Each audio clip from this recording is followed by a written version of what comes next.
3 labs. 1 website. 1 mathematical engine. 1 thesis, in 3 voices.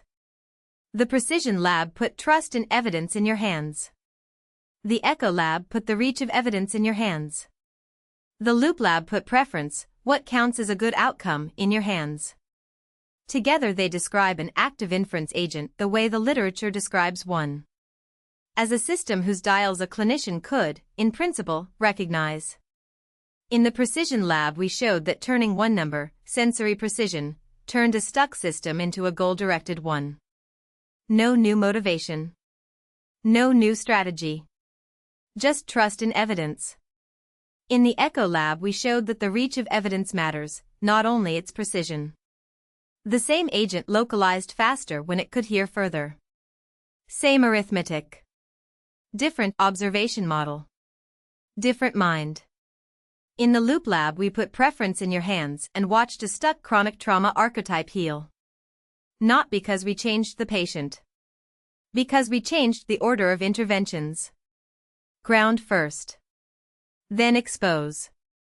Then reframe. The mathematics is the same the whole way through. The protocol structure is the thing that decides. The bifurcation map is the screen we hope travels.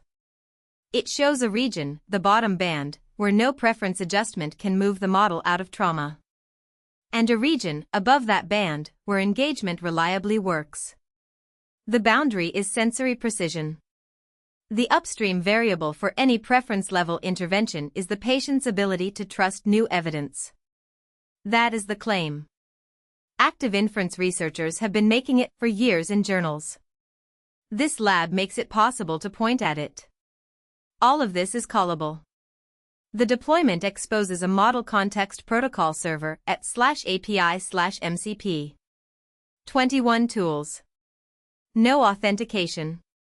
Any language model that supports MCP can register with one URL paste and run the math.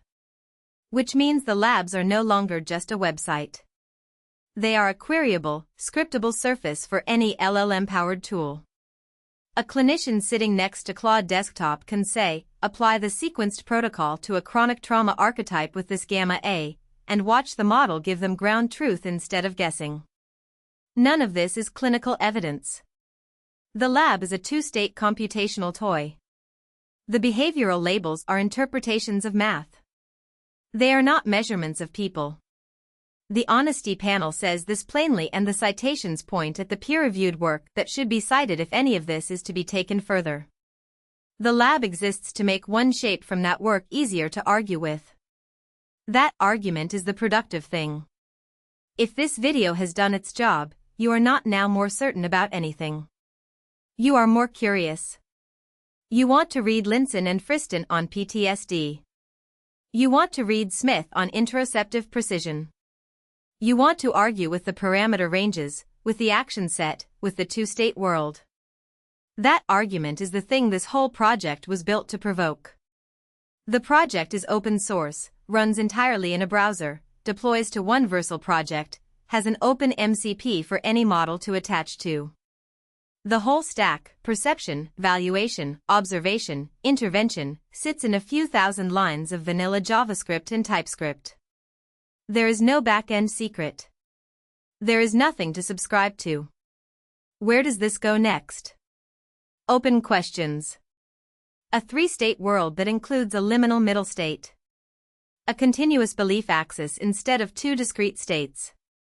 Patient-specific bifurcation maps that a clinician could compute on demand. A version that runs alongside actual session notes, with appropriate protections, as a teaching aid for the clinician's own model of the work. None of this is committed.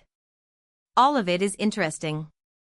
And the deeper question, the open expected free energy ending, is this.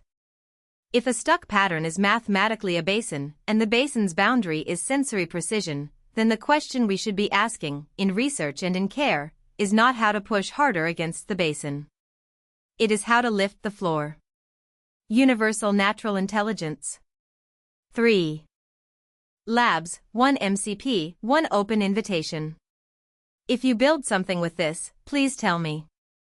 If you disagree with it, please tell me. The point was never the conclusion.